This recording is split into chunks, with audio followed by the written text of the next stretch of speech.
What comes to mind when you hear a word demon? Maybe you picture a very red creature with horns, a forked tail, and a sinister grin, wielding a trident like some underworld warrior. It's no surprise. Pop culture has painted demons as monstrous, devilish figures, almost always male, wreaking havoc in shadows and nightmares. But here's the twist.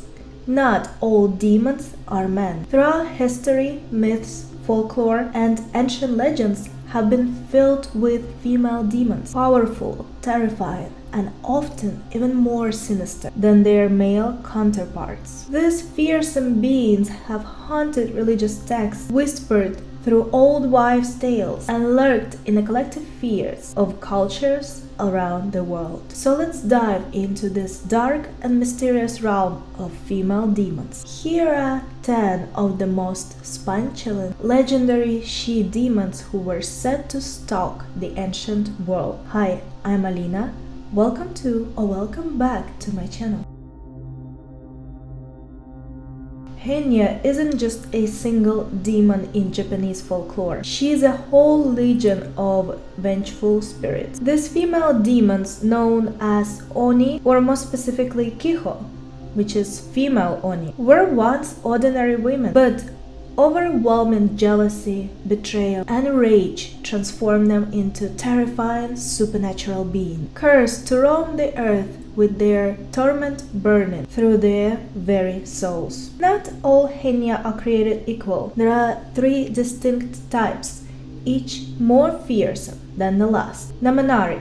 At first, these demons still look somewhat human, save for the small horns sprouting from their heads. They dabble in dark magic, using sorcery to torment those who have wronged them. The Manari aren't doomed forever. If they can overcome their hatred, they have a chance to reclaim their humanity before it's too late. Chunari, a step further into darkness. These demons have grown long, sharp horns and dagger-like fangs, more aggressive and dangerous. Chunari wield dark magic with deadly precision. However, even they have a weakness. Buddhist prayers can weaken them, offering desperate victims a chance to escape their wrath. Honari, the final and most terrifying form of Hannya. These creatures are full-fledged demons with snake-like bodies, fire-spewing breath, and an insatiable hunger for destruction. Unlike the others, there's no saving a Honari. These demons are beyond redemption, consumed entirely by their fury and sorrow. The legend of Hannya isn't just confined to folklore. These vengeful spirits have left their mark on Japanese art, theater,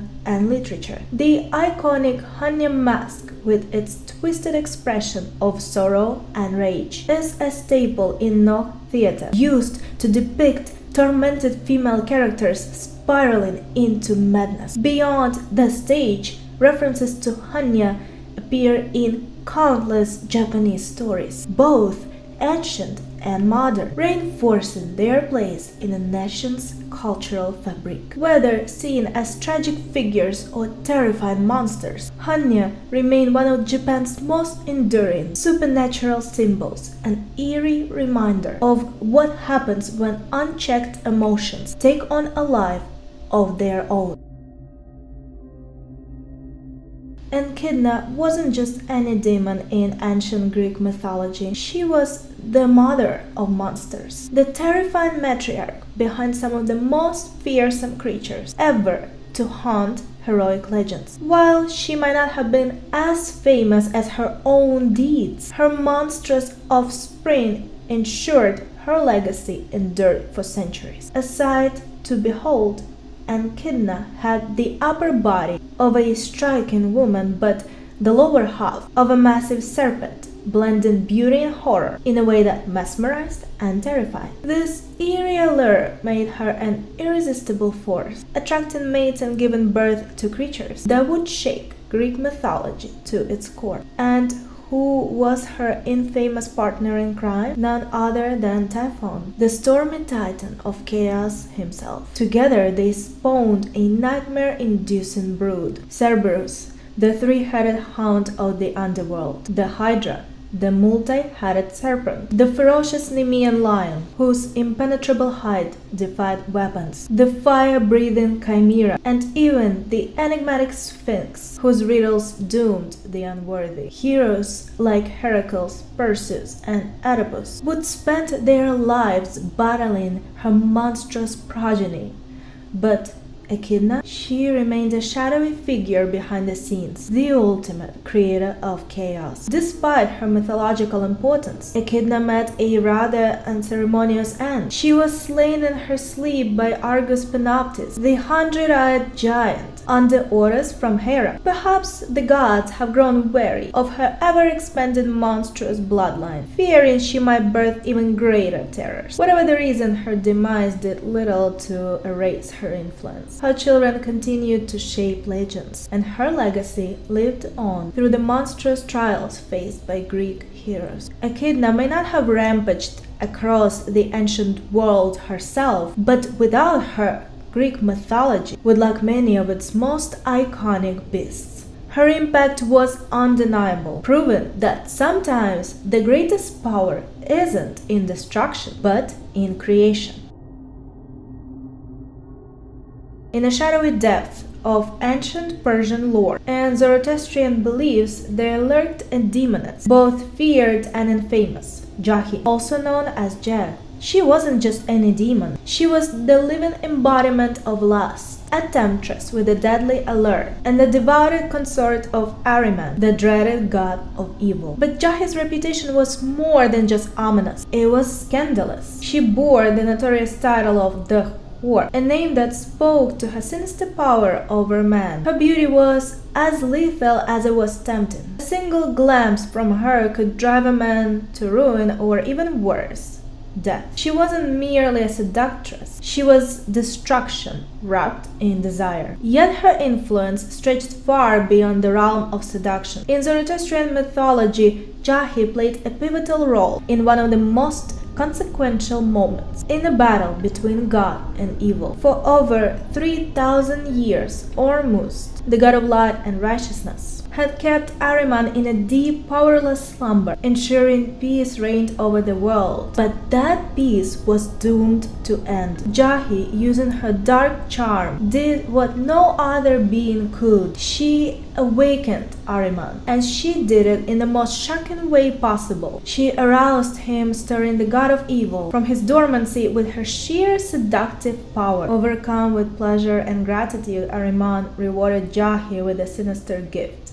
the ability to menstruate. But this was no mere token of appreciation. This was a curse meant to stain humanity. Ahriman commanded Jahi to spread this gift to all mortal women, forever marking them with a cycle of blood and impurity. And so, according to the myth, menstruation became a permanent part of human existence, an eternal reminder of Jahi's dark legacy. Whether seen as a demon of temptation, a bringer of destruction, or the unholy mother of an eternal curse, Jahi remains one of the most chilling figures in Persian mythology, a seductress whose power still echoes through the ages.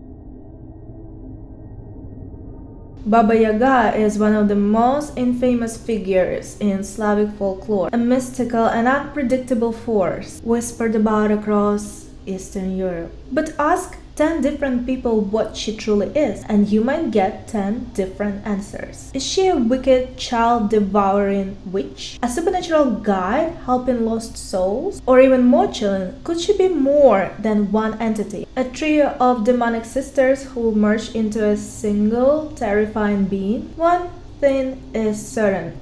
Baba Yaga is no ordinary villain. For those who believe she's pure evil, Baba Yaga is often described as a ghastly creature, neither fully human nor beast, capable of shifting between forms. She most commonly appears as a shriveled old hag with piercing eyes and gnarled fingers. But her supernatural abilities suggest there's more to her than meets the eye. Perhaps the most iconic image of Baba Yaga is her preferred mode of transportation, soaring through the skies in a giant mortar, using a pestle to steer her way through the wind. It's an eerie, surreal unreal sight, like something out of a nightmare. And while some tales say she uses this mystical vehicle to help lost travelers, others claim she swoops down upon unsuspecting victims, spreading fear wherever she goes. Where does such a terrifying being call home? Deep within the shadowy forests, far from prying eyes, stands her infamous hut, perched upon massive chicken legs, moving and twisting at her command. This eerie dwelling, often described as being built from bones, is said to turn away unwanted visitors or spin around to reveal its door, only to those she deems worthy. Because of her forest-dwelling nature, many legends paint her as a ruler of the wild, a keeper of nature's most ancient secrets. Some stories suggest she commands the animals in the woods, controlling their fates just as she does those who wander too close to her domain. Perhaps the most chilling aspect of Baba Yaga's legend is her relationship with children. In the darkest versions of her tale, she is a hunter of the young, luring them into her grasp with her hypnotic powers. Some stories claim she can put children into a trance, bending their will to her own before sealing their fate. In other versions, she's not a monster at all, just a misunderstood old woman who may test, challenge, or even help those who cross her path. Some legends tell of heroes who seek her out for guidance, only to find that her gruff demeanor hides a strange wisdom, rewarding those who prove themselves worthy. Despite the many variations of her legend, one thing is clear.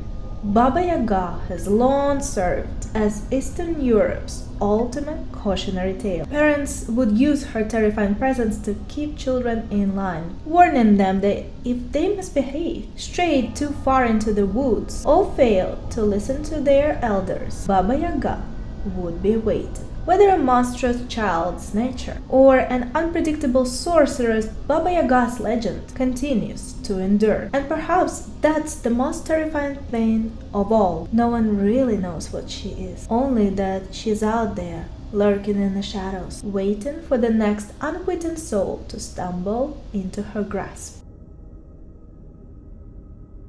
In the eerie depth of Japanese folklore, a chilling legend makes its way through the shadows. The tale of the Jorogumo. These sinister spider-like demons are far more than mere creatures of the night. They are masterful shapeshifters with a terrifying ability to disguise themselves as breathtakingly beautiful women. Their purpose to lure unsuspecting men into their web of deceit. Once a Jorogumo has ensnared her victim's attention, the game begins. She charms him, ensnares his heart, and lulls him into a false sense of security. But the moment he lets his guard down, if only for a second, her true nature is revealed. The illusion shatters, and in a blink of an eye, the bewitching woman becomes a monstrous spider. Before the poor man can react, his fate is sealed. But the terror doesn't stop there. Some tales whisper of Jorogumo ruling over an army of smaller fire-breathing spider demons. These minions, though lacking their mistress's shape-shifting powers, are deadly in their own right, serving as loyal soldiers to their terrifying queen. Is there any hope against such a nightmare? According to legends, the prayers of devoted Buddhist monks hold the power to drive these creatures away. As with many malevolent spirits in Japanese mythology, unwavering faith and sacred rituals can sometimes break their spell. But even then, victory is bittersweet. For those who have fallen under the Jorogumo's spell, the danger does not simply fade. Even after being rescued by the monks, some men find themselves forever haunted by their desire for these lethal seductresses. The pull is relentless, and the temptation is impossible to forget. And so, the legend warns, Jorogumo could be lurking just around the corner, waiting for the next man blinded by beauty to stumble into her deadly embrace. Ammit, one of the most infamous demons of ancient Egypt was a terrifying fusion of nature's deadliest predators, with the head of a crocodile, the body of a lion, and the hindquarters of a hippo. She was the ultimate nightmare creature, and that combination was no accident. Each of these animals was among the most feared man-eaters in ancient Egypt. Blending them into a single entity sent a clear message. Ammit was a force to be reckoned with. Despite her terrifying appearance and reputation, Ammit wasn't seen as pure evil. Unlike many other demons in mythology, she didn't exist to spread chaos or torment the living. Instead, she had a job to do, and it was a crucial one. Ammit played a key role in the judgment of the dead, an ancient Egyptian funeral ritual that determined whether a person was worthy of entering the afterlife. When someone died, their soul had to stand before Anubis, the jackal-headed god of the dead. Anubis would weigh the person's heart against the feather of truth, a sacred symbol of purity and justice. If the heart was light as the feather, the soul was granted passage to the afterlife. But if the heart was heavy with sin and wrongdoing, that's where Ammit came in, waiting hungrily by Anubis' side. Ammit was ready to devour the unworthy. A heart that failed the test was tossed straight into her gaping jaws, condemning the soul to eternal oblivion. This was the ultimate punishment. Those who met Ammit didn't just die, they ceased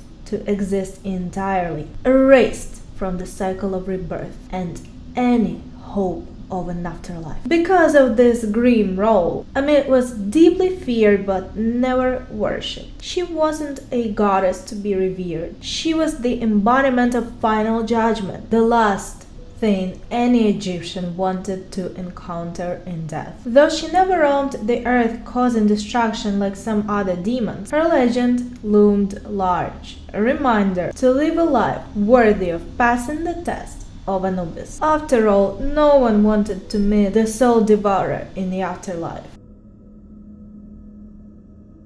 Deep in the shadowy forests of ancient Finnish legends lurks a terrifying figure, Ajatar. Known by various names like Ajatar, Aitar, and Ajatar, this infamous demon haunted the folklore of Finland for centuries. She was no mere ghost story whispered around campfires. To many, she was a living nightmare, a force of disease and darkness said to dwell in the mysterious Pohjola mountains. While modern historians dismiss Pohjola as a mythical place, some believe it was an old name for Scandinavia itself. If that's true, then the people of ancient Finland genuinely feared that Ajatar roamed close by, lurking just beyond the edges of civilization, waiting to unleash her horrors. Descriptions of Ajatar are nothing short of unsettling. Legends say her hair cascaded down to her heels, wild and untamed, while her breasts hung low to her knees, a grotesque figure that blurred the line between human and something more sinister. In some versions of the tale, she was also a sea woman, tying her legend to similar Swedish myths about the eerie Skagsnava. Ajatar's terror didn't stop at her appearance. She was the granddaughter of Hisi, the master of the forests and the bringer of disease. Like him, she wielded power over sickness and suffering, spreading plagues with the mere whisper of her will. Pestilence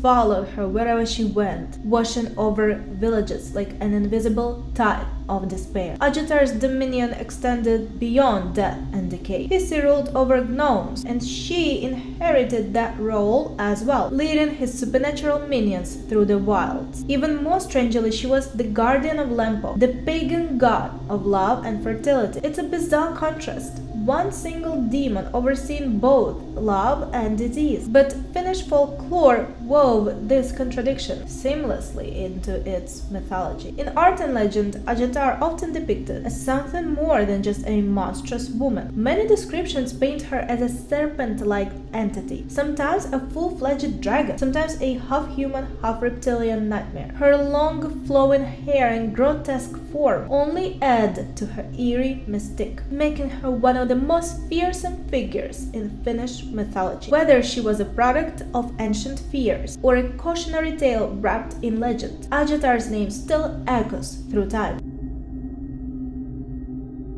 Empusa, sometimes spelled Impausa, was no ordinary demon. A sinister figure from Greek mythology, she served the powerful goddess of witchcraft, Hecate, and prowled the night with an insatiable hunger. What made her truly terrifying? Her ability to shapeshift, slipping effortlessly between forms to deceive both man and beast. But no matter how well she disguised herself, there was always one telltale sign, a single leg of gleaming copper betraying her monstrous nature. Empusa wasn't just whispered about in eerie folklore. She left her mark in literature too. The famous Greek playwright Aristophanes featured her in The Frogs, where she ambushes no other than Dionysus and his slave Xanthus. In this version, though, she isn't pure evil. Some interpretations even suggest that Xanthus used her as a part of a prank on the god of wine, turning her from a fearsome predator into an unexpected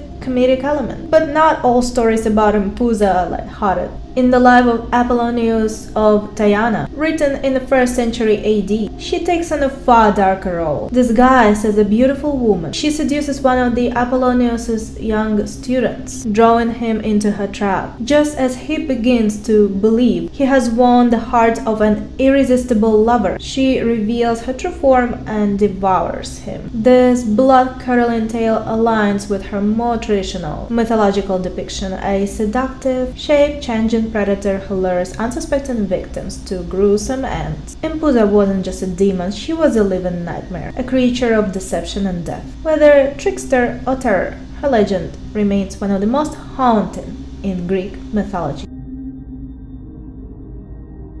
Long before the rise of Christianity, the name Abyzou struck terror across the ancient world. Originating from Akkadian legends, this sinister figure who was so feared that her dark reputation spread like wildfire, first to ancient Greece, then across the Middle East. But Abyzou was known by many names. In Egypt, they called her Alabasandria. In Babylon, she was Gilu. And in the powerful Judeo-Christian text, Testament of Solomon, written in the 1st century AD, she was Abyzou. Yet it wasn't just her many names that made Abyzou a legend. It was her terrifying nature. According to the Testament of Solomon, she was cursed with infertility, a fate that filled her with uncontrollable envy. Resentful of mortal women who could bear children, her jealousy twisted her into something monstrous. She became a relentless, wandering demon with one horrifying purpose: to bring suffering to expectant mothers. Abyzou was blamed for miscarriages, snuffing out a new life before it had a chance to begin. And her cruelty didn't stop there.